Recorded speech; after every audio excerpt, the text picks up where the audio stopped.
हाँ बच्चों, क्या हाल है। चलो देखो, ऐसा है, बायोमॉलिक्यूल की one shot video very important question मैंने डाल दिया था, उसको आप लोग देख लीजिए। बाकी क्या कहते हैं कि हम डीएफ ब्लॉक का करने जा रहे हैं, ठीक है। डीएफ ब्लॉक इसी टाइप से हर एक दिन के बाद आपके जो 10 चैप्टर्स हैं वो करके मैं आपको मतलब इसमें लेकर 17-18 तारीख तक सारी वीडियो पड़ जाएंगी। और एक एक दिन का गैप भी है, आप उसको वीडियो देखो और बाकी क्या कहते हैं दूसरे वीडियो का वेट करिए, ठीक है। अगर चैनल पर नए हो तो उसको सब्सक्राइब करिए, क्योंकि आने वाले टाइम में आपको उसी टाइप से नीट के जे के कुछ इंपॉर्टेंट क्वेश्चन सेलेक्टेड जो एनसीईआरटी बेस्ड, एग्जाम्पलर बेस्ड और फिंगर टेस्ट बेस्ड होंगे, ठीक है, उसको दिया जाएगा। और कुछ टेक्निकल प्रॉब्लम्स होंगे, उसको सॉल्व किया जाएगा। तो चलिए स्टार्ट करते हैं। सबसे पहले देखो, जो डीएफ ब्लॉक है ना, वो आपका 7 नंबर का, ध्यान देना कितने मार्क्स का बेटे, 7 मार्क्स का, 7 मार्क्स का है। जिसमें से जो 7 मार्क्स में से 4 मार्क्स की आपकी आएंगी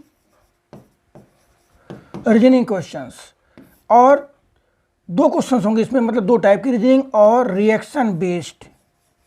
कितने क्वेश्चंस होंगे? 2 टाइप के, रीजनिंग और रिएक्शन बेस्ड, ठीक है। देखो, ज़्यादा चांस है जो रीजनिंग क्वेश्चंस होगा वो आपका होगा अराउंड 3 मार्क्स का। 3 मार्क्स के एक एक क्वेश्चन आपके आएंगे रीजनिंग। ध्यान दो, ये फॉर्मेट है। ये डीएफ ब्लॉक 7 नंबर का, 7 मार्क्स में 3 मार्क्स का रीजनिंग क्वेश्चंस जो कि होंगे 1 मार्क्स के, और 4 मार्क्स की रिएक्शंस होंगी। उस रिएक्शंस में भी रिएक्शन 2 टाइप की होंगी। एक होगी रिएक्शन किसकी, KMnO4 की, और रिएक्शन किसकी होगी, K2Cr2O7 की। अब देखो यहाँ पर भी बिल्कुल ये जो वेल डिफाइंड क्वेश्चन है इसके अंदर, अगर आप प्रॉपर जाओगे तो आप देखोगे एक टाइम पे कि आप सारे क्वेश्चन कर ले जा रहे हो। जो KMnO4 है, अब यहाँ पर भी 2 है। एक आता है कि आपका प्रिपरेशन, और एक होती है क्या, प्रॉपर्टी। तो मतलब क्या, अगर KMnO4 की पूछी जाएगी प्रिपरेशन तो फिक्स है they will ask property of K2Cr2O7, या अगर पूछेंगे प्रॉपर्टी किसकी, KMnO4 की, तो they will ask preparation of KMnO4, K2Cr2O7। देखो इस टाइप से। तो 4 नंबर का है तो ज़्यादा चांस है वैसे 2-2 नंबर का यहाँ से आने का। अब रही बात ये 3, देखो ये वेरी इंपॉर्टेंट। अब ये रहा आपका 3 क्या नाम है रीजनिंग क्वेश्चंस है, तो इसमें से कम 2 क्वेश्चंस हो देंगे प्रॉपर्टी बेस्ड, मिनिमम 2 क्वेश्चंस, ठीक है। कैसे? प्रॉपर्टी बेस्ड, कि मान लो for example D block element act as catalyst, D block element show variable oxidation state, D block element form colored complex, they are parametric in nature, they show variable oxidation state, they form interstitial compound, they form Li, enthalpy of atomization of transition element are very high। कुछ ऐसे question पूछेंगे इस 3 में से। बाकी एक जो होगा वो होता ज़्यादा चांस है वो क्या होगा, फैक्ट बेस्ड होगा। तो ये फॉर्मेट है आपका डी एंड एफ ब्लॉक का। इसको करने के बाद आप देखोगे सारे के सारे क्वेश्चन आपसे हो जाएंगे, ठीक है। तो देखो, हम यहाँ पर अभी शुरू करते हैं रिएक्शंस की डीएफ ब्लॉक की, खास करके K2Cr2O7 KMnO4 की, और फिर इसके हाफ पार्ट में आपका होगा क्या, रीजनिंग क्वेश्चंस होगा, ठीक है। रीजनिंग क्वेश्चन तो आपको स्ट्रेट फॉरवर्ड क्वेश्चन ही कराया गया है, वही आपको जाकर के क्या करना, लिख देना वहाँ पर, ठीक है। ये देखिए, अब देखो यहाँ पर पोटेशियम परमैंगनेट, नाम काफ़ी फेमस है पोटेशियम परमैंगनेट का। क्यों? क्योंकि 2 साल बच्चा लैब में हुई देखता है टाइट्रेशन, ठीक है। तो पोटेशियम परमैंगनेट देखिए यहाँ पर, आप लोग कुछ याद आ रहा होगा, ये इसका कलर आपका ही हमारा क्या पर्पल कलर का होता है। तो सबसे पहले इसकी प्रिपरेशन, देखो प्रिपरेशन जो होता है ना, हम करते हैं इसकी प्रिपरेशन किस, पायरोल्यूसाइड से। पायरोल्यूसाइड होता है MnO2, जो कि ब्लैक कलर का पाउडर होता है। इस पर हम कराएंगे रिएक्शन किसके साथ, KOH के साथ। हमें बनेगा पोटेशियम मैग्नेट।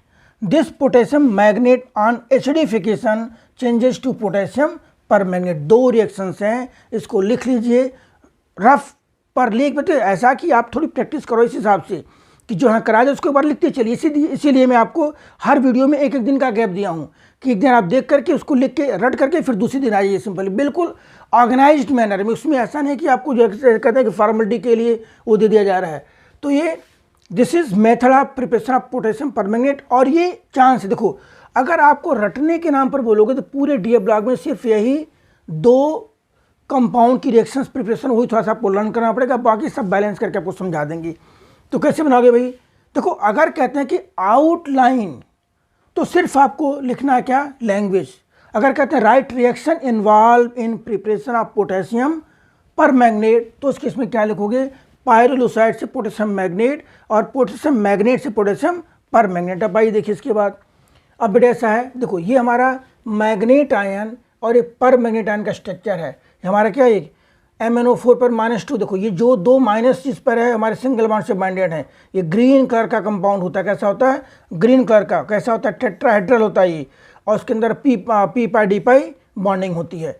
इसका डी ऑर्बिटल, इसका पी ऑर्बिटल आपस में क्या करते हैं, बॉन्ड फॉर्म करते हैं। ठीक है, इसका पी ऑर्बिटल आपस में क्या बॉन्ड फॉर्म करेंगे, डी पाई और पी पाई। वही कहानी यहाँ पर है। ये क्या होगा, देखो ये हमारा ध्यान है, ये ध्यान देना, ये पैरामैग्नेटिक होता है और ये क्या होता है, डायमैग्नेटिक, क्योंकि +7 में है। पर डायमैग्नेटिक होता है, पर्पल कलर का होता है, टेट्राहेड्रल होता है, it contain P pi D pi. यहाँ भी P pi D pi bond होता है। This is structure of potassium permanganate and potassium manganate या पर मैग्नेट या मैग्नेट आयन। देखो इसके बाद एक्शन ऑफ हीट, हीट करने पर क्या होगा, पोटेशियम पर मैग्नेट को हीट करने पर MnO4 पर -2 पोटेशियम मैग्नेट बनेगा, साथ में पायरोलुसाइड बनेगा। देखो कितनी अच्छी चीज़ है। इसी पायरोलुसाइड से हम बनाते हैं पोटेशियम परमैंगनेट, और हीट करने पर फिर वही क्या बन जाता है आपका, पायरोलुसाइड। तो आपसे पूछ सकते हैं कि what happens when potassium permanganate is heated, तो क्या लिखोगे, on heating potassium permanganate it changes to potassium manganate and pyrolusite MnO2। नहीं, देखिए इसके बाद अब बेटा देखो, जो एक ऐसा क्वेश्चन है जो 100% आने का चांस है, और वो क्या है, ये है कि potassium permanganate is strong oxidising agent in acidic medium. ये करता क्या है, ये ऑक्सीलेट आयन को CO2 में, फेरस आयन को फेरिक आयन में, सल्फाइड को सल्फर में, नाइट्राइट को NO3- में, SN2+ को SN4+ में, I- को I2 में, और SO2 को सल्फेट आयन में चेंज करेगा। ये इनको इसमें क्या करता है, ऑक्सीडाइज कर देगा। ठीक है, अब देखिए इसके बाद जो है खुद रिड्यूस होगा ये MnO4 पर माइनस चेंजेस टू Mn2+, इसमें रिड्यूस होगा ये। तब ध्यान दो, अब पेपर में क्वेश्चन किसी टाइप से पूछ सकते हैं। ठीक है, कैसे कि potassium permanganate, what happens when potassium permanganate reacts with मोहर साल्ट या ऑक्सैलिक एसिड।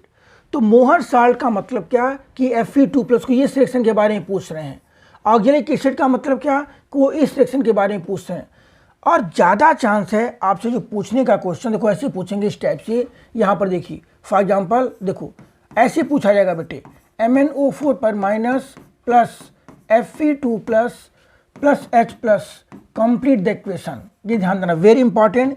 इसी पैटर्न पर क्वेश्चन पूछा जाएगा और उसको समझ लीजिए। तो देखो आपको क्या करना है, आपको याद कैसे करना है यहाँ पर कुछ टाइप से कि MnO4 पर माइनस खुद किस में चेंज होगा, ये एसिडिक मीडियम में किस में चेंज होता है, ये Mn2+ में, और फिर क्या करेगा ये Fe2+ को किस में चेंज कर देगा, ये ध्यान देना, वेरी इंपॉर्टेंट। ये चेंज कर देगा किस में, Fe3+ में। इन दोनों को बैलेंस करिए, और बैलेंस करके हम क्या करते हैं, इसको हम ऐड कर देते हैं सिंपली। ठीक है, तो बैलेंसिंग भी आपको यहाँ समझा दे रहे हैं। देखो यहाँ पर दोनों साइड बैलेंसिंग कैसे करते हैं भाई, पहले other atom, then oxygen, then hydrogen, then charge. फिर सुन लो, वेरी इंपॉर्टेंट, बैलेंस नहीं करोगे मार्क्स नहीं मिलेगा।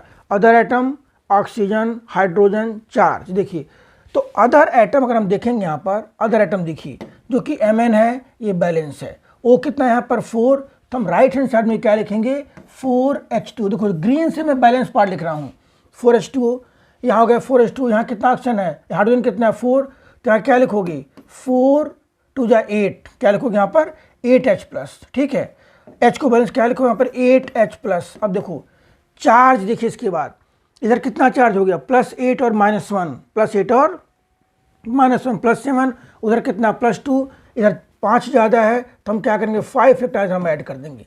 तो फर्स्ट इक्वेशन हमारी क्या हो गई, वो बैलेंस हो गई। अब आइए सेकंड इक्वेशन, इधर सब कुछ बैलेंस है, बस सिर्फ चार्ज थोड़ा सा डिस्टर्ब है। यहाँ चार्ज कितना है +2, यहाँ चार्ज कितना है +3, इधर चार्ज ज़्यादा है, कितना ज़्यादा, 1 ज़्यादा है, हम क्या लिखेंगे 1 इलेक्ट्रॉन। देखो अगर आपसे पूछा जाए ऐसे, तो आपको इस टाइप से इस इक्वेशन को 2 पार्ट में डिवाइड करके दोनों को बैलेंस करके क्या करना, हमें ऐड कर देना है। अब देखिए इसमें कितने इलेक्ट्रॉन्स है 1, इस पूरे को मल्टीप्लाई कर दो 5 से, यहाँ 5 है ही, तो आप समझने के लिए कर सकते हो, इसको मल्टीप्लाई कर दो 1 से। मतलब जितने इलेक्ट्रॉन यहाँ पर और इलेक्ट्रॉन दोनों आपस में क्या होने चाहिए, कैंसिल होना चाहिए। ठीक है, अब देखिए तो क्या बन जाएगा ये, दिस इज MnO4 पर minus plus 8H+ plus 5 Fe2+ changes to Mn2+ plus 4 H2O plus 5Fe। देखो this is complete balance equation, ये आप लोग देख लीजिए, वेरी इंपॉर्टेंट।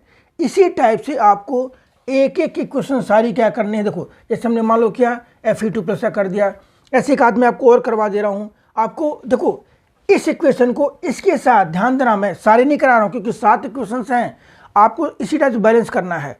इस इक्वेशन को बैलेंस करके क्या करना है, एक एक करके ऐड कर देना है। जैसे मान लो फॉर एग्जांपल हम लेके चल रहे हैं NO2 वाला लेके चल रहे हैं। अगर पूछा जाए इस टाइप से, देखिए अगर पूछते हैं ऐसे पूछा जाएगा, फिर वही कहानी यहाँ पर देखो भाई कि MnO4 पर माइनस प्लस NO2 माइनस, ठीक है, plus H plus, complete the equation. तो यहाँ भी वही कहाँ लेके चलोगे आप, कैसे भाई, यहाँ भी क्या होगा MnO4 पर माइनस, किस में चेंज होगा ये Mn2 प्लस में, एसिडिक मीडियम है। देखो आपको लैंग्वेज में लिखा हो चाहे मत लिखा हो, H plus by default acidic medium.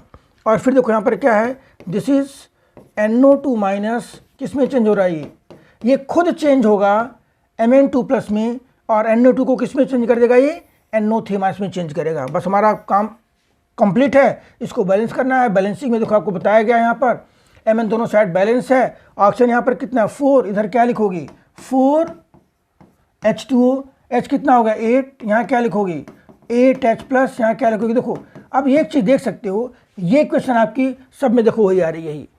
बस सिर्फ हमें क्या करना है, हमें सेकंड इक्वेशन को एक एक करके बैलेंस करके उसमें ऐड कर देना एसिडिक मीडियम के अंदर। ऐसे ही हमें बेसिक में भी करना होगा, आपको बेसिक का भी समझा देंगे इसके बाद, ठीक है। देखिए दोनों साइड नाइट्रोजन क्या बैलेंस है, O कितना है 2, वहाँ कितना 3, इधर एक ऑक्सीजन कम है, हम क्या लिखेंगे यहाँ पर 1H2O। ध्यान दो यहाँ कितना है 2H हो गया, इधर क्या लिखोगे इसके बाद, यहाँ लिखोगे 2H प्लस। अब चार्ज टोटल देखो, ध्यान देना, हमें total charge left hand side का बैलेंस करना होता है, किससे, राइट हैंड साइड से। इधर कितना चार्ज है -1, इधर कितना चार्ज है देखो +2 और -1, इधर चार्ज है -1, उधर चार्ज है +1। ध्यान दो -1 और +1 में ज़्यादा कौन है, +1। कितना ज़्यादा है, 2 ज़्यादा है। तो हम लिखेंगे यहाँ पर कितने इलेक्ट्रॉन लिखोगे, यहाँ पर 2 इलेक्ट्रॉन्स लिखोगे, सिंपल देखो इस टाइप से। एक बार देख लीजिए, आप देख करके इसको लिख सकते हैं। और फिर देखो इसके बाद हम इसको मल्टीप्लाई कर देंगे 5 से, इसको कर देंगे 2 से। मल्टीप्लाई करते ही हमारे इलेक्ट्रॉन क्या हो जाएंगे, कैंसिल हो जाएंगे, and then we can write balanced equation. देखो यहाँ पे क्या लिखोगे, यहाँ पर जैसे 2MnO4 पर माइनस, 2MnO4 पर माइनस प्लस, यहाँ क्या लिखोगे 16H प्लस प्लस। अब देखिए यहाँ पर लिखोगे 5NO2 minus plus 5H2O changes to 2Mn2 plus 2Mn2 plus plus 8H2O और plus 5NO3 minus plus 10H plus. देखो अब एक काम आप और कर सकते हो, इसमें H2O और H प्लस दोनों साइड हैं। देखो ये 16H प्लस यहाँ पर है और बाकी क्या करते सॉरी 10H प्लस यहाँ पर है और 5H2O यहाँ पर है और 8H2O यहाँ पर है। तो हम चाहेंगे तो इसको भी बैलेंस कर सकते हैं कि उस H प्लस को आप इधर लेके आइए, H2 को आप इधर लेके चले जाइए, तो उसके बाद भी आप उसको बैलेंस करके लिख सकते हैं, ठीक है। तो इस टाइप से देखो मैंने 2 क्वेश्चन करा दिया, बाकी 7 क्वेश्चन आपका जो है ये होमवर्क है, इसी पैटर्न पर करके इसको आप ऐड कर लेना। तो this is oxidising property of KMnO4 in acidic medium, oxidising property of KMnO4 in acidic medium. अब देखो बेटा बेसिक मीडियम में देखो भाई, एक पोटेशियम परमैंगनेट जो हमारा है बेसिक, न्यूट्रल या फेंटली बेसिक, लैंग्वेज देखो न्यूट्रल और फेंटली बेसिक मीडियम में क्या करेगा, ये I माइनस को IO3 माइनस में आयोडाइड में चेंज करेगा, आयोडेट में चेंज करेगा। H2O3 पर माइनस को किस में चेंज करेगा, सल्फेट में चेंज करेगा। मैग्नस साल्ट को चेंज करेगा MnO2 में और खुद किस में चेंज होगा, MnO2 में। तो देखो अब यहाँ पर ये बेसिक मीडियम है। अब जैसे आपसे क्वेश्चन कैसे पूछा जाएगा, इस टाइप से पूछा जाएगा। यहाँ पर देखो यहाँ पर क्या लिखोगे, MnO4 पर minus plus I minus plus, देखो यहाँ पर लिख देंगे H2O या यहाँ लिख देंगे क्या OH माइनस, दोनों का मीनिंग एक ही है। देखो सिंपल इस टाइप से पूछा जाएगा ये कि पर मैग्नेट आयन। देखो ध्यान देना आपको, ये हम इसके पहले जो भी किया गया है वो था एसिडिक मीडियम, अब हम क्या करने जा रहे हैं बेसिक या न्यूट्रल मीडियम के अंदर। तो बेसिक मीडियम में MnO4 पर माइनस चेंजेस टू MnO2 और ये 3 रिएक्शन सिलेबस में है, वो कौन कौन सी फिर एक बार देख लीजिए। देखो ये इन तीनों में से कोई एक रिएक्शन आपसे पूछ सकते हैं। जैसे हम बैलेंस करने जा रहे हैं यहाँ पर MnO4 पर माइनस। देखिए अब यहाँ पर बैलेंसिंग कैसे करोगे भाई, बेटा ध्यान दो कि ये जो टाइम है ना, यहाँ पर देखो MnO4 पर माइनस है, MnO4 पर माइनस किस में चेंज हो रहा है, ये चेंज हो रहा है किस में, MnO2 में, और फिर I माइनस वो किस में चेंज हो रहा है आपका, ये चेंजेस टू IO3 माइनस। हमें अब बैलेंस करना है बेसिक मीडियम में। किसमें बैलेंस करना है, बेसिक मीडियम में। देखिए बेसिक में कैसे बैलेंस करोगे भाई, यहाँ पर ध्यान दो। बेसिक में हम क्या करते हैं, जिधर ऑक्सीजन ज़्यादा है पूरा का पूरा स्टेप एसिडिक का बेसिक का सेम है, एक दो स्टेप का डिफरेंस है। और डिफरेंस क्या है, वो बेसिक में जहाँ ऑक्सीजन ज़्यादा है उधर वाटर मॉलिक्यूल ऐड कर दोगे और हाइड्रोजन को बैलेंस करोगे हाइड्रोक्सी OH माइनस से, बस ये डिफरेंस है। देखिए Mn दोनों साइड बैलेंस है, O कितना है 4, यहाँ कितना है 2, यहाँ क्या लिखोगे, यहाँ लिख दोगे आप 2H2O, यहाँ H कितना हो गया 4, यहाँ क्या लिखोगे 4। अब देखो 4OH माइनस करना, अब ध्यान देना 4OH माइनस। अब बैलेंस हो गया, चार्ज देख लो यहाँ पे -1 चार्ज, उधर कितना -4 चार्ज है। हम क्या करेंगे यहाँ पर वी ऐड 3 इलेक्ट्रॉन ऐड कर देंगे यहाँ पर, ठीक है। तो ये बैलेंस हो गया। यहाँ भी वही कहानी, I minus iodide ion changes to iodate ion, इधर 3 ऑक्सीजन हम क्या लिखेंगे यहाँ पर, वी हैव 3H2, इधर कितना हो गया 6, यहाँ क्या लिखोगे तो 6। ये ध्यान देना ये OH माइनस है ये, क्योंकि बच्चे लिख देते हैं उसका पढ़ते हैं उसको 60 पढ़ना शुरू कर देते हैं। ये हम आपको मतलब ये रियल मिस्टेक बता रहे हैं, कई बार चेक किया गया है। तो -6 और -1, -7, उधर कितना है -1 है, यहाँ -7 है, उधर -1 है, इधर क्या करोगे आप, इधर कर दोगे 6 इलेक्ट्रॉन। अब देखो बेटे ध्यान दो, यहाँ पे क्या है, इधर कितने इलेक्ट्रॉन्स हैं 3, इधर कितने इलेक्ट्रॉन्स हैं 6। हमें इलेक्ट्रॉन बैलेंस करना है, क्या करोगे यहाँ पर, ये 2 से मल्टीप्लाई कर दोगे। अब फिर इसको ऐड कर दीजिए, ये क्या आ गया आपका 2 MnO4 पर माइनस प्लस क्या लिखोगे यहाँ पर 4H2O, ठीक है, प्लस अब लिखोगे यहाँ पर I minus 6OH minus changes to 2MnO2 8OH minus plus IO3 minus तो 3H2। This is complete balance equation. इसी टाइप से ध्यान दो, आप पहली इक्वेशन बैलेंस करोगे और दूसरी इक्वेशन आपको इन तीनों में से कोई एक दिया रहेगा, उसको बैलेंस करके 1 बाय 1 आप क्या करोगे, ऐड कर दोगे। तो ये था आपका पोटेशियम परमैंगनेट। क्लियर अभी, पोटेशियम परमैंगनेट। और में करना है पोटेशियम डाइक्रोमेट। देखिए आगे आएगा आपका पोटेशियम डाइक्रोमेट। देखो तो क्वेश्चन से बैलेंस करके यहाँ लिख दिया गया है, तो उसको भी आप लोग देख सकते हो। अब आइए पोटेशियम डाइक्रोमेट है ये। पोटेशियम डाइक्रोमेट हमारा क्या होता है भाई, K2Cr2O7 पोटेशियम डाइक्रोमेट। देखो यहाँ भी वही कहानी है, मेथड ऑफ प्रिपरेशन और उसकी प्रॉपर्टी। बट ये है देखो जो 7 रिएक्शन वहाँ पर थी सल्फाइड एस, जो 7 रिएक्शन थी हमारी ना यहाँ पर, ये देखिए इधर ये जो 7 रिएक्शन थी वही 7 रिएक्शन यहाँ पर भी हैं।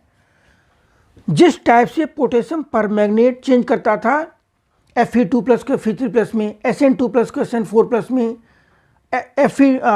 S पर -2 को S पर सल्फर में चेंज करेगा, NO2 माइनस को NO3 माइनस में चेंज करेगा, उसी टाइप से ये भी चेंज करेगी। बट ध्यान देना पोटेशियम डाइक्रोमेट सिर्फ और सिर्फ एसिडिक मीडियम में वर्क करता है, और बाकी क्या कहते हैं पोटेशियम परमैंगनेट हमारा किस में वर्क करेगा, एसिडिक और बेसिक दोनों में वर्क करेगा। तो देखो यहाँ पर जो मेथड ऑफ प्रिपरेशन है आप वो देखोगे, यहाँ पर यहाँ 3 स्टेप हैं। Chromite ore to sodium chromate, chromite ore to, देखिए क्रोमाइट ओर ग्रीन कलर का सब्सटेंस होता है, इसको हम फेरोक्रोम भी कहते हैं, FeRROCHRO। देखो क्रोमाइट ओर बोला जाए या फेरोक्रोम बोला जाए, कैसा होता है, ग्रीन कलर का होता है। Chromite ore to sodium chromate, फिर sodium chromate to sodium dichromate, और फिर क्या आपका sodium dichromate to potassium dichromate. देखिए FeCr2O4 क्रोमाइट ओर है, रिएक्शन किससे कराया गया, सोडियम कार्बोनेट के साथ, क्या बन गया Na2CrO4 हमारा क्या सोडियम क्रोमेट है ये। फिर sodium chromate on acidification changes to sodium dichromate. Sodium dichromate का जो सोडियम है it replace with potassium by KCl and changes to potassium dichromate. ठीक है, देखो अब यहाँ पर ये रिएक्शन है, इसको आप लोग लिख सकते हो। लिखने के बाद देखो यहाँ पर क्या करना है, ये बेटे लिखना जरूर, क्योंकि एक एक दिन का गैप इसलिए दिया गया कि एक दिन वीडियो डालेंगे और उसको देख के लिखोगे, याद करके फिर दूसरा चैप्टर आप क्या करोगे, शुरू करोगे। ठीक है, क्योंकि आपके बिल्कुल हम टाइम टेबल के हिसाब से ही चल रहे हैं, ठीक है। देखो उसके बाद अब आइए भाई, अब फिर वही कहानी आई, ये क्रोमेट और डाइक्रोमेट आयन का स्ट्रक्चर है। देखो ये कैसा होता है, येलो कलर का होता है, ये कैसा होता है, ऑरेंज कलर का। यहाँ भी P pi D pi bonding है। ये CrO4 पर -2 क्रोमेट आयन है और Cr2 पर -2 हमारा क्या ये, दिस इज डाइक्रोमेट आयन, ठीक है। अब आइए देखिए इसके बाद, अब देखो effect of, very important question, effect of pH and dichromate ion. देखो ये हमारा क्या, Cr2 पर -2, ठीक है। इसको मैं ऐसे ही कर दे रहा हूं कि थोड़ा सा आपको दिखने में भी लगे। देखिए ये आपका Cr2 पर -2, ये आपस में किस में होते हैं, क्लोरीन में, CrO4 पर -2। ये डाइक्रोमेट आयन है और एक क्रोमेट आयन है। अब ध्यान दो, डाइक्रोमेट आयन और क्रोमेट आयन आपस में किस में होते हैं, एक क्लोरीन में होते हैं। अब देखो बैलेंस कैसे करोगे, यहाँ पर ये Cr2 है तो 2 आ गया, ये ऑक्सीजन कितना है पर 7, उधर कितना है 8, ठीक है। यहाँ क्या लिखोगे, यहाँ पर ये लिखोगे आप यहाँ पर 1H2O, इधर क्या लिख दोगे आप यहाँ पर 2H+। देखो इस टाइप से डाइक्रोमेट आयन कैसा होता है भाई, ऑरेंज, और ये कैसा होता है आपका येलो। ध्यान दो, ये कैसा होता है ऑरेंज, ये कैसा होता है येलो होता है। अब जब पीएच क्या होता है, पीएच होता है आपका pH = log hydrogen ion concentration, ये pH होता है। देखो यहाँ पर H+ इस साइड है, जब हम क्या करेंगे यहाँ पर pH बढ़ाएंगे, जब हम pH क्या करेंगे बढ़ाएंगे तो H+ क्या होगा, डिक्रीज होगा, इक्विलिब्रियम कहाँ शिफ्ट होगा, फॉरवर्ड में शिफ्ट होगा। क्लियर है कि नहीं। और जब pH घटाओगे तो H+ क्या होगा, उसके इसमें बढ़ेगा, इक्विलिब्रियम कहाँ शिफ्ट होगा, उसके इसमें बैकवर्ड में शिफ्ट होगा, सिंपल। तो अगर इक्विलिब्रियम फॉरवर्ड में जाएगा तो colour changes from orange to yellow, backward में आने पर क्या होगा, colour changes from yellow to orange, simple, ठीक है। अब देखिए तो हम लिखेंगे कैसे कि dichromate ion exist in equilibrium with chromate ion, ठीक है। On increasing pH H+ decreases, equilibrium shift in forward direction, colour changes from orange to yellow. और फिर on in decreasing pH H+ increases, hydrogen ion concentration increases, equilibrium shift in backward direction, colour changes from yellow to orange. तो this is effect of pH and dichromate ion, इसको आप देख सकते हो, ठीक है। अब आइए इसके बाद देखिए, फिर वही कहानी फिर याद आई भी कि पोटेशियम डाइक्रोमेट जो होता है it is oxidising agent in acidic medium. और ये करता क्या है, देखो ये काम करता है, ये इसका काम क्या, वही काम करेगा। पोटेशियम परमेनेंट किया है कि C2O4 पर -2 को किस में, CO2 में, SN2+ को SN4+ में, I- को चेंज करता है, किस में चेंज करेगा, ये I2 में चेंज करेगा, किस में चेंज करेगा, ये I2 में। S पर -2 को सल्फर में, SO2 को SO4 पर -2 में, NO2- को NO3- में, Fe2+ चेंजेस टू Fe3+, और खुद किस में चेंज होगा। देखो ये कुदरत का नियम है, जो दूसरे को चेंज करता है वो खुद भी चेंज होता है, ठीक है। जिसने इसको तो क्या किया, ऑक्सीडाइज कर दिया, लेकिन खुद क्या होगा, ये रिड्यूस हो गया, सिंपल, ठीक है। तो अब यहाँ पर भी हमें वैसे ही क्वेश्चन पूछे जाएंगे। देखो इस टाइप से, जैसे मान लो पूछा गया फॉर एग्जांपल, देखिए Cr2O7 पर -2 प्लस क्या लिखोगे यहाँ पर NO2-। चलो मैं दूसरी क्वेश्चन लिख दे रहा हूँ जो तुम्हें वहाँ पे नहीं क्या कराया गया था, इसका देखो इस टाइप से क्या बेटा, यहाँ पर Cr2O7 पर -2 प्लस SO2 प्लस H+, कुछ type complete the equation. 2 question कराऊंगा आपको। देखो अब यहाँ पर क्या भाई, Cr2 पर -2 है, जी Cr2 पर -2 किस में चेंज हो रहा है, ये चेंज हो रहा है Cr3+ में। देखो बताया गया यहाँ पर, ये देखिए इसमें चेंज हो रहा है ये। और SO2 किस में चेंज होगा, ये SO4 पर -2 में चेंज होगा, ये क्लियर है कि नहीं। अब देखिए आ जाइए यहाँ पर SO2 चेंजेस टू SO4 पर -2। अब देखिए यहाँ पर क्या करना है, आपको बैलेंस करना है। क्रोमियम कितना, मैंने क्या बताया था बैलेंसिंग के लिए, पहले other atom, then oxygen, then hydrogen, then charge, ठीक है। अब देखो यहाँ कितना हो गया, पहले क्या करोगे, ये 2 हो गया, ऑक्सीजन कितना 7, यहाँ क्या लिखोगे 7H2O, H कितना हो गया 14, क्या लिखोगे यहाँ पर 14H+। चार्ज कितना हो गया +14 -2, देखो +12, उधर कितना है 6, यहाँ क्या लिखोगे आप, यहाँ लिखोगे 6 इलेक्ट्रॉन। फिर इसको बैलेंस करो, यहाँ पर सल्फर कितना है, यहाँ पर 1 है, 1 हो गया ये। ऑक्सीजन कितना है 2, उधर कितना 4, हम क्या लिखेंगे यहाँ पर वी है, कैन राइट 2H2O। H कितना हो गया 4, यहाँ क्या लिखोगे 4H+। अब चार्ज देख लीजिए, उधर चार्ज कितना है +2, तो हम क्या करेंगे यहाँ पर लिखेंगे 2 इलेक्ट्रॉन। अब ध्यान दो बेटा, देखो पहले इक्वेशन में 6 इलेक्ट्रॉन गेन हो रहा है, दूसरे में 2 इलेक्ट्रॉन रिलीज हो रहा है। हम क्या करेंगे, पहले इक्वेशन को किससे मल्टीप्लाई कर देंगे, 3 से मल्टीप्लाई कर देंगे, और हमें इलेक्ट्रॉन फिर हमारा क्या होगा, उस केस में इलेक्ट्रॉन गेट कैंसिल्ड आउट और फिर इसको ऐड कर देंगे, ठीक है। दूसरे इक्वेशन को किससे मल्टीप्लाई कर दोगे, दूसरे को मल्टीप्लाई करोगे किससे, 3 से, क्लियर है। सेकंड इक्वेशन किससे मल्टीप्लाई कर दोगे यहाँ पर, ये 3 से, तो 3 6 हो जाएगा। अब देखिए क्या लिखोगे यहाँ पर, ये देखिए Cr2 O7 पर -2 14H+ + 3 SO2 + 6 H2O changes to 2Cr3 + 7H2O + 3 SO4 पर -2 12H+। देखो इस टाइप से ये हमारी हो गई इक्वेशन, बैलेंस्ड हो गई सिंपली। तो इस टाइप से एक एक करके, चलो एक और करवा दे रहा हूँ। देखिए स्मॉल ऐसे पूछा जाए इस टाइप से कि Cr2O7 है, फिर देखो क्योंकि इक्वेशन कई बार बैलेंस हो गई, प्लस मान लो हम कौन सा क्वेश्चन कराएं, देखो यहाँ पर ये हमने ये क्वेश्चन कर लिया था, चलो ये ऑक्सीलेट करते हैं, ये हमने कर लिया है, ये कर लिया है, ये हो गया, ये हो गया है।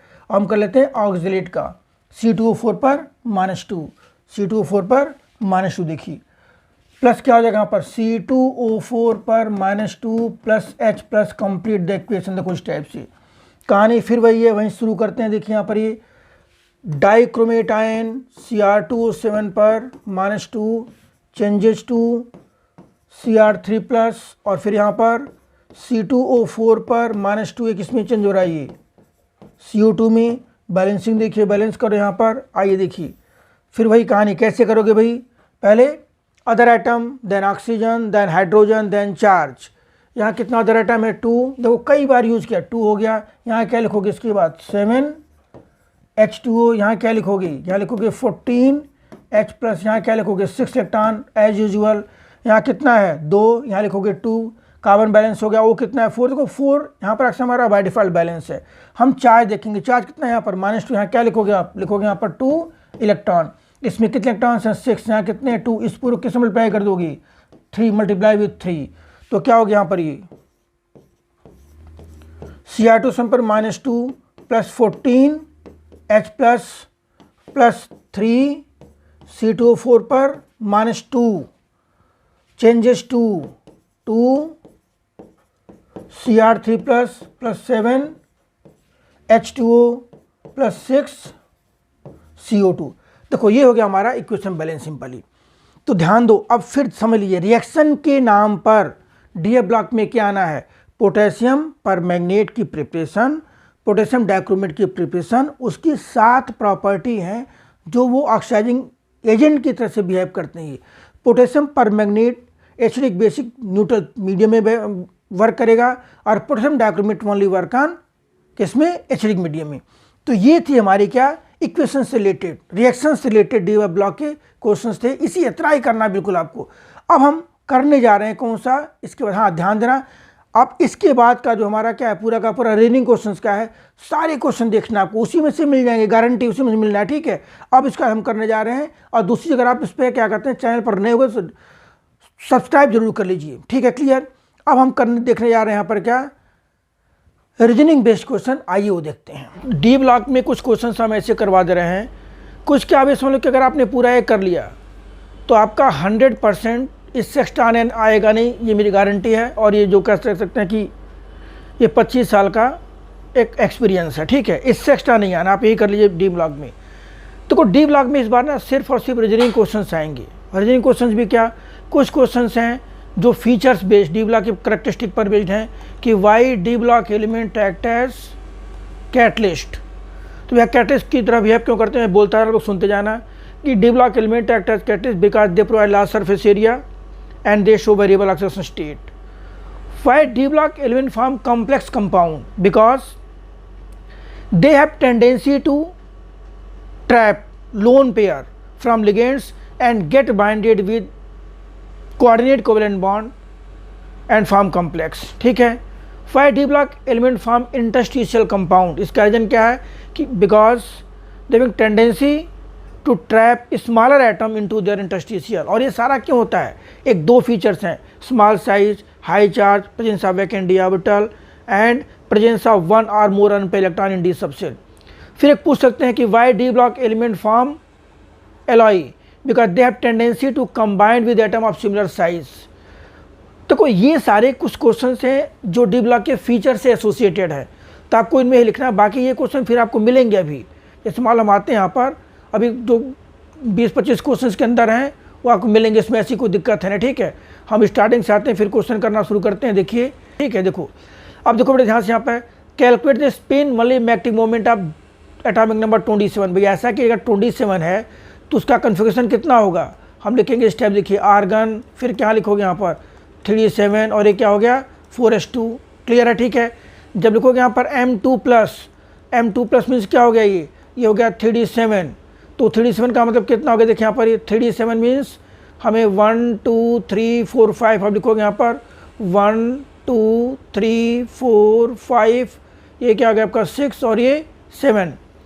तो इसमें कितने अनपेयर इलेक्ट्रॉन हैं, n इक्वल टू कितना आ गया 3, मैग्नेटिक मोमेंट क्या होता है √3 और ये 3 + 2 दैट इज √15 bm। आपको इतना करना है कि magnetic moment of an atom in divalent form is कितना 15 इफ एटॉमिक नंबर इज 27। देखो ने पूछा गया है कि Y LU thrice is more basic than LUOS thrice. It is due to length and contraction. Basicity of hydroxide decreases from left to right, क्योंकि देखो left to right जाने पर साइज क्या होगा उसका छोटा होता जाएगा, यहाँ OH बॉन्ड क्या होगा थोड़ा सा लार्ज होगा। आपको क्या लिखना है कि it is due to lanthanide contraction. LAOS thrice is more basic than LUOS thrice due to length and contraction। फिर देखो उसके बाद सेम रीजन यहाँ पर भी कि why zirconium and hafnium have similar characteristic, it is due to lanthanide contraction. यहाँ पर भी क्या लेंथनाइड कंट्रक्शन। फिर देखो what are different oxidation state exhibited by lanthanide. ध्यान दो बेटे, लेंथनाइड कितना शो करते हैं +2 +3 +4। मैं थोड़ा सा ब्रीफ कर दे रहा हूँ कि most stable oxidation state of lanthanide is +3 but some element show +2 and +4 also. हम कह सकते हैं SM, YB and EU show +4 and C show SM, YB and EU show +2 and C show +4 oxidation state.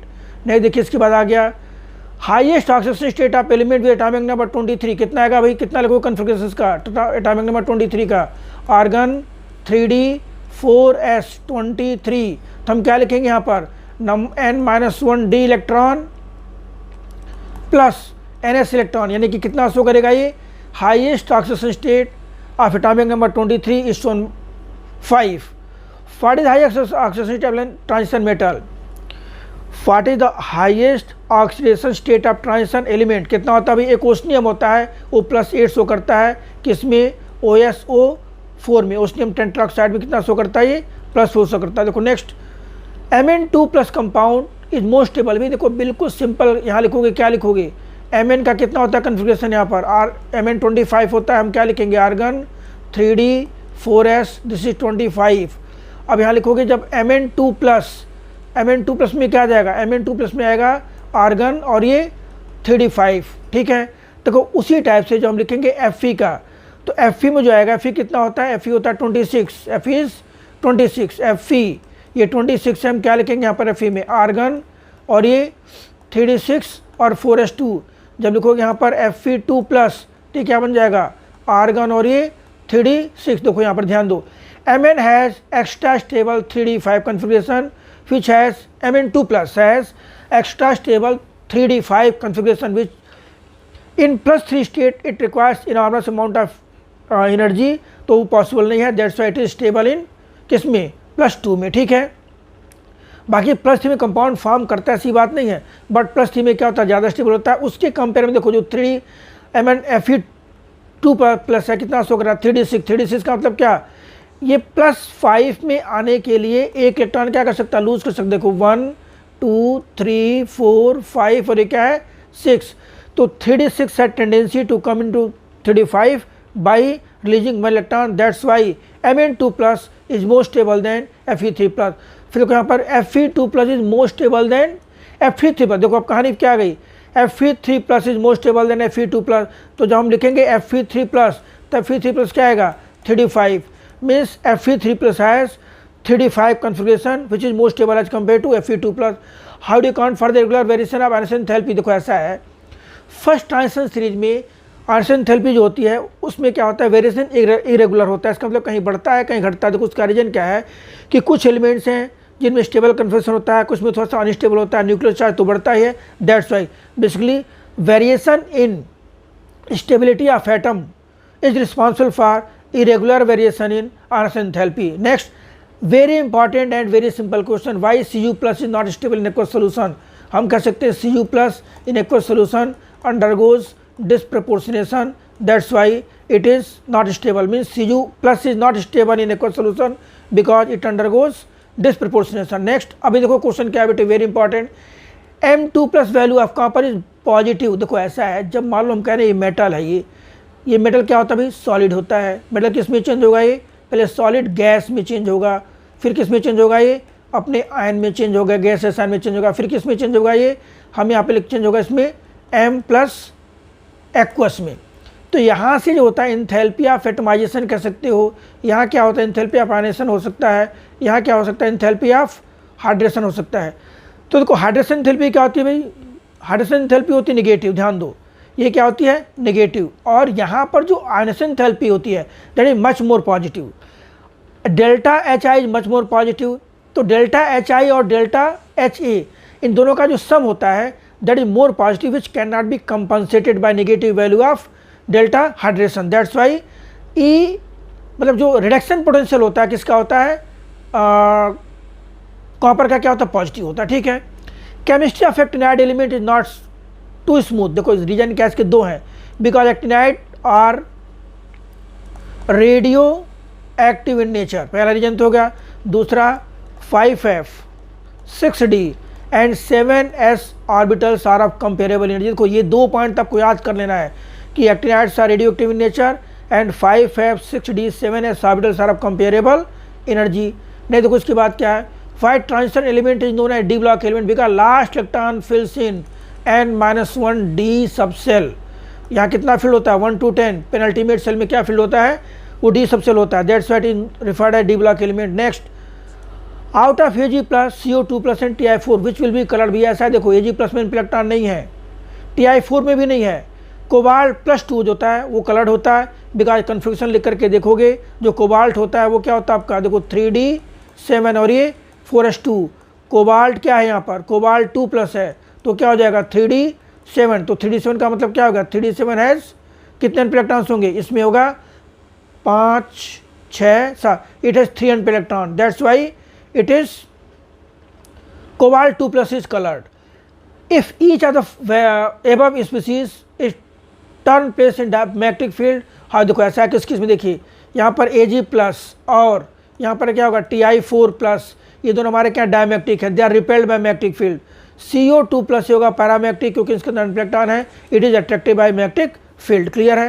देखो next इसके बाद क्या भाई, divalent ion of first transition series having maximum magnetic moment. हमें बताना है कि मैग्नेटिक मोमेंट किसका ज़्यादा होगा। मैग्नेटिक मोमेंट क्या होता है भाई, ये फर्स्ट पार्ट इसका ए पार्ट का आंसर है। मैग्नेटिक मोमेंट क्या होता है √n+2। तो Mn2 प्लस जो होता है it has 5 unpaired electron, that's why divalent manganese is have higher magnetic moment in the given series. Coloured ion out, हम क्या देखो यहाँ पे क्या पूछा गया बी पार्ट कि Cu plus and Cu2 plus which is coloured. भैया Cu2 प्लस में एक भी Cu2 प्लस कलर्ड और Cu प्लस में एक भी अनपेयर्ड नहीं है। क्यों, इसका कितना होता है कन्फ्यूजन 3D10 होता है, इसका कितना होता है 3D9 होता है। Next, 2 end of first transition series having dipole Sc3 plus and Zn2 plus है डाइपोल मोमेंट। ठीक है, याद कर लेना आप लोग। तो नेक्स्ट इसके बाद क्या है, अब ये पूछा गया, देखिए यहाँ पे इसमें पूछा गया कि मान लो कोई एलिमेंट है, इसका कन्फिगरेशन कितना 3D3 है, इसका कितना है 3D5 है, इसका कितना है 3D8 है और ये कितना है 3D4 है। तो पूछा गया कि इसका ऑक्सीजन स्टेट कितना होगा, what is oxidation state, what is stable oxidation state. देखो यहाँ पर क्या, अगर 3D3 है तो क्या होगा आपका, ये 4s2 होगा, ये भी कितना होगा 4s2 होगा, ये कितना होगा बेटे, यहाँ भी 4s2 होगा, ये क्या होगा आपका, ये भी देखो क्या होगा 4s2। स्टेबल कितना होगा इसका 5 होगा, क्यों, N-1D और NS दोनों को ऐड कर दोगे, यहाँ कितना होगा स्टेबल +7 होगा, यहाँ कितना स्टेबल होगा, ये 2 हो गया। और इसके अंदर 3D8 वाले में कितने अनपैड हैं, 2 अनपैड हैं, तो 2 + 2 कितना हो गया 4 हो गया। फिर यहाँ पर कितना हो गया 4 + 2 6 हो गया। तो these are possible oxidation state of atoms whose electronic configuration is given, आप लोग इसको देख सकते हो। देखो नेक्स्ट आ जाइए इसके बाद, on the basis of reduction standard potential state for the acid solution predict Ti4+ species में बी यूज फॉर ऑक्सीजन। देखो ऐसा एक लाइन आपको बताया गया है, उसी पर खुद कर सकते हो कि lower the value of reduction potential element undergo oxidation and act reducing agent.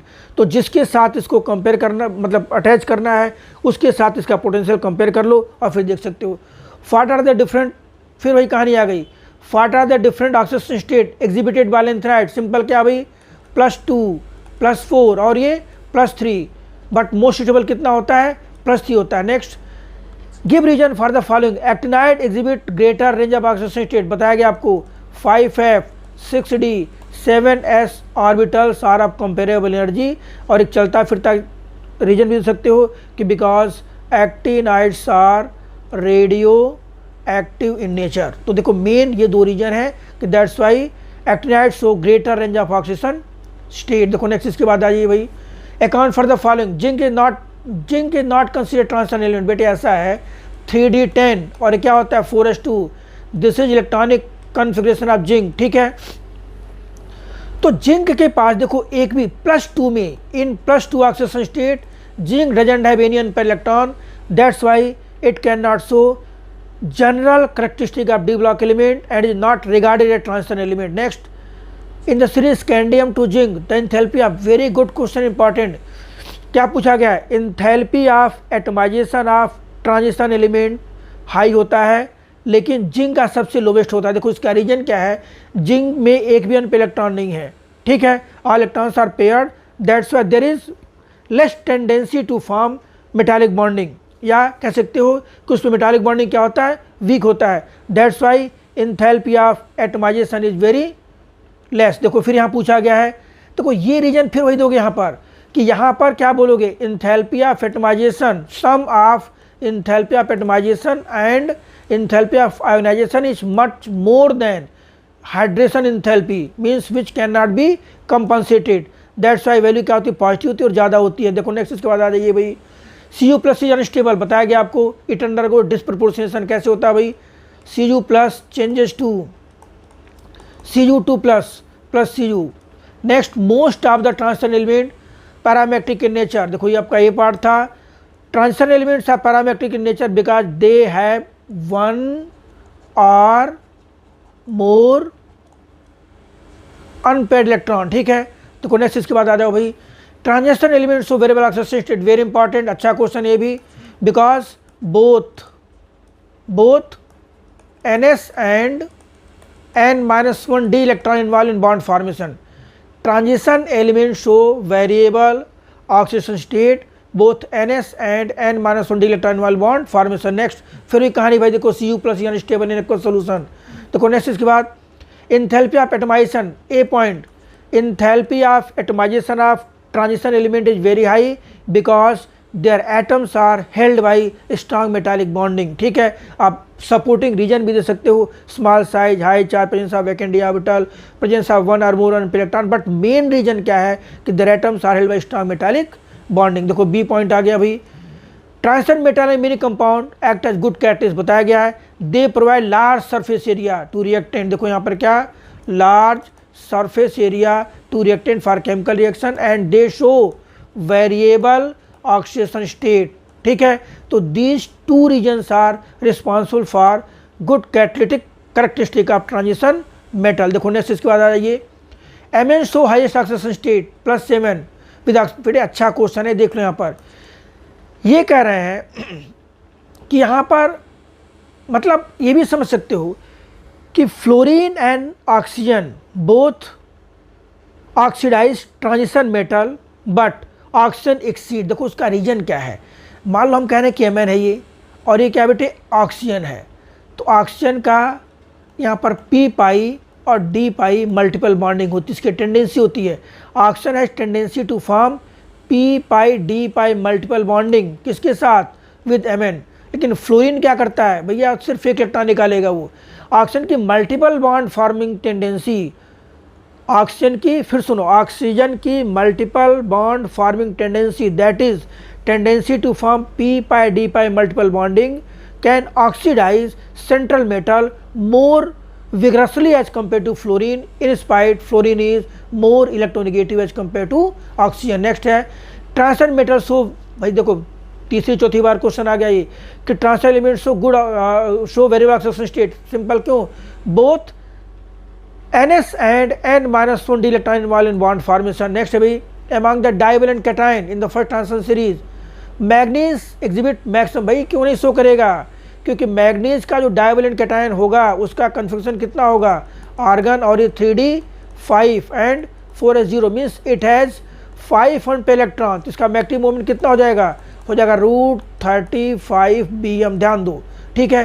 फिर वही कहानी देखो, ये बार बार आ रहा है, हो सकता है पेपर में भी आ जाए कि Cu+ is not known because it undergoes disproportionation. फिर next question, scandium is transition element but calcium is not, भैया क्यों होगा, स्कैंडियम का लास्ट इलेक्ट्रॉन किस में फील्ड हो रहा है, डी सबसेल में, और कैल्शियम का किस में फील्ड हो रहा है, एस सबसेल में, that's why it is not considered transition element. फिर भाई Fe2+ is must easily oxidize to Fe3+, देखो Fe2+ क्या भाई, हम ऐसे लिखेंगे आर्गन 3d6 और 4s0, तो इसकी टेंडेंसी 3d5 में जाने में ज़्यादा होगी because of stable D configuration, ठीक है। लेकिन जो Mn3+ है भाई, देखो Mn2+ है वो तो ऑलरेडी किस में है, वो 3d5 में ऑलरेडी है, तो खुद ही वो उसकी टेंडेंसी +3 में जाने की नहीं होगी, तो हम क्या लिखेंगे, because Fe2+ has greater tendency to change into 3d5 which is most stable electronic configuration. On the other hand Mn2+ already is in most stable form which can not try to change, ठीक है। Next देखो इसके बाद Mn2+ का फिर वही कहानी, Mn2+ compounds are more stable than Fe2+, हमने डिस्कस कर दिया। Cr2+ is very good question, Cr2+ is reducing, भाई देखो ये question very important, Cr2+ is reducing and Mn3+ oxidizing. देखो Cr2+ क्या होता है भाई, Cr2+ होता है 3d4, ये कैसे एग्जिस्ट करता है, देखो इस टाइप से T2G और Eg, T2G क्या हो गया भाई यहाँ पर 1 2 3, और ये हो गया Eg में 2 इलेक्ट्रॉन्स हो गए, 2 ऑर्बिटल 1 2 3, और ये क्या हो गया आपका 4, हम क्या लिखेंगे 3 और 4। लेकिन जो यहाँ पर Mn2+ होता है, Mn2+ में D4 कन्फिग्रेशन तो है, लेकिन D4 का मतलब क्या है, ये आपका देखो इस टाइप से है 1 2 3 4 5, क्लियर है। तो जो 4 इलेक्ट्रॉन्स हैं ध्यान दीजिए यहाँ पर, वेरी गुड क्वेश्चन, ये 1 2 3 4, Mn की टेंडेंसी क्या होगी, एक इलेक्ट्रॉन एक्सेप्ट करने की होगी। Mn has greater tendency to accept 1 electron means it undergo oxidation hence act as it undergo reduction hence act oxidizing agent. लेकिन जो Cr2+ है इसकी टेंडेंसी क्या होगी, यहाँ से इलेक्ट्रॉन क्या होगी, रिलीज करने की होगी। इसका मतलब क्या, इलेक्ट्रॉन क्या करेगा, रिलीज करेगा, जो इलेक्ट्रॉन इसके अंदर है means it undergoes oxidation hence act as reducing agent. तो ध्यान दो भाई, Cr2+ के अंदर जो D4 है वो कैसे एग्जिस्ट करता है, T2G3 Eg1, it has greater tendency to release 1 electron to undergo oxidation hence act as reducing agent. On the other hand Mn3+ में जो Mn2+ में जो Mn होता है वो किस में होता है, Mn3+ में किस में होता है, इसमें Mn किस में होता है आपका, वो +3 में होता है, +4 में होता है, तो उसकी टेंडेंसी क्या होती है, इलेक्ट्रॉन एक्सेप्ट करने की होती है, that's why it undergo reduction act oxidizing agent. Next question देखिए इसके बाद, अब भाई आ जाइए, गिव बैलेंस केमिकल क्वेश्चन, भैया बिल्कुल नहीं करना, आउट ऑफ सिलेबस है ये। Cr2+ स्ट्रॉन्ग रिड्यूसिंग, अभी हमने पिछले डिस्कस किया, इसको देख लेना। Transition elements, the transition metals such as Cu+, Ag2+, Sc3 colourless, भाई क्यों, क्योंकि एक भी अनपेड नहीं होता। Cu2+ क्या होता है भाई, Cu+ होता है 3d10, Ag+ क्या होता है, ये भी आपका होता है D10, ठीक है। Sc3+ क्या होता है, ये क्या होता है आपका इसके अंदर तो आर्गन होता है, ये होता है 3d0 because all 3 ions doesn't have any unpaired electron, that's why they are colourless. देखो next, chemistry of actinide is much more complicated than that of lanthanide. ध्यान देना बेटे, देखो उसका सिर्फ 2 रीजन वही है, एक तो actinides are radioactive in nature और दूसरा एक्टिनाइड का 5f 6d 7s orbitals are of comparable energy, that's why they show variable oxidation state and their chemistry is not smooth but complicated. देखो next इसके बाद आ जाइए भाई, chromium is typical metal while mercury is liquid. आप क्या लिखोगे यहाँ पर, क्रोमियम के अंदर क्या होता है भाई, मेटालिक बॉन्डिंग ज़्यादा होती है। Melting and boiling point of zinc and are low, simple देखो, zinc cadmium mercury are very low, सारे के सारे इलेक्ट्रॉन्स क्या होते हैं, पेड़ होते हैं, तो इनके अंदर जो मेटालिक बॉन्डिंग होती है क्या होती है, काफ़ी वीक होती है, that's why their melting and boiling point are low. Copper silver gold have completely filled is subshell at they are considered transcendent. Very good question. देखो ऐसा कि वो सारे एलिमेंट जो +2 में, अगर कोई मेटल है उसके +2 में एक भी अनपेयर्ड है तो क्या होता है, ट्रांस एलिमेंट की तरह उसको बिहेव कर सकते हैं। हम क्या लिखेंगे यहाँ पर, copper silver and gold in +1 state they doesn't have any unpaired but in +2 they have unpaired electron, that's why they are considered as transition element. बार बार सुनो उसको, देखो उसके बाद देखो नेक्स्ट क्वेश्चन है, what is lanthanide contraction, what is effect on chemistry of. देखो सिंपल, लैंथेनाइड कंट्रैक्शन क्या होता है भाई, gradual decreases in atomic oblique ionic radii on moving from left to right across lanthanide is called lanthanide contraction। ठीक है, देखो ये question ध्यान दो बेटे, ये 2023 में छप चुका है, ये मान के चलिए। ठीक है, फिर सुन लो, gradual decreases in atomic oblique ionic radii on moving from left to right across lanthanide is called lanthanide contraction। इसका कॉज क्या होता है, it is due to poor shielding effect and it is due to fused shape of F orbital, दो उसके cause है। और sorry, इसका consequence क्या है, difficulty in separation of lanthanide, और दूसरा क्या है, similarity in property of element belonging to second and third transition series, और एक थर्ड है कि basicity of hydroxide decrease from left to right. आपको बिल्कुल टाइप करके लिख देना। फिर होते यहाँ पर ये भाई देखो, वेरी गुड क्वेश्चन ये भी है। हम कह रहे हैं जितने भी हमारे +2 वाले हैं, हम मान लो कह रहे हैं क्या, ऐसे क्वेश्चन पूछ सकते हैं, M2+, अगर कोई लैंथेनाइड है जो कि किस में है, +2 में है, ठीक है, किस में है, +2 में है, तो plus most stable oxidation state of lanthanide is +3, तो +2 वाला +3 में कैसे चेंज होगा, इलेक्ट्रॉन रिलीज करके। और मान लो अगर +4 वाला है, हम कह रहे हैं ये +4 में है, ये कैसे चेंज होगा भाई, एक इलेक्ट्रॉन क्या करके, गेन करके। तो यहाँ पर ये क्या है, यहाँ पर होता है C+4 में होता है, और यहाँ क्या भाई, SM YB एंड EU। तो SM YB and EU changes to +3 by the process of oxidation, hence act as reducing agent। C4+ changes to +3 by the process of reduction, hence act as oxidizing agent।